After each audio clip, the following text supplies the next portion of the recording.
Doctor Sarvepalli Radhakrishna 5 September 1888, 17 April 1975 ఒక ప్రముఖ తాత్వికుడు, విద్యావేత్త, రాజకీయ నేత మరియు రాష్ట్రపతి. ఆయన తతోర్ణికంగా, రాజకీయంగా, విద్యారంగంలో అనేక ప్రతిష్టాత్మక స్థానాలు ఆక్రమించారు. వారు సెప్టెంబర్ 1888 5న తిరుత్తణి, మద్రాస్ ప్రెసిడెన్సీ, ప్రస్తుత తమిళనాడు లో ఆంధ్రభాషా బ్రాహ్మణ కుటుంబంలో జన్మించారు. బాల్యంలోనే విద్యలో ఆసక్తి చూపించారు.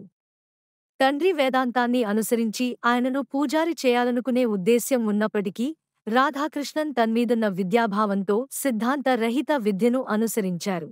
రాష్ట్రపతి, ఉపరాష్ట్రపతి, శాస్త్రవేత్త ఆయన 1949, 1952 మధ్య సావురు మండలమైన సోవియట్ యూనియన్కు భారతీయ దూతగా నియమించబడ్డారు.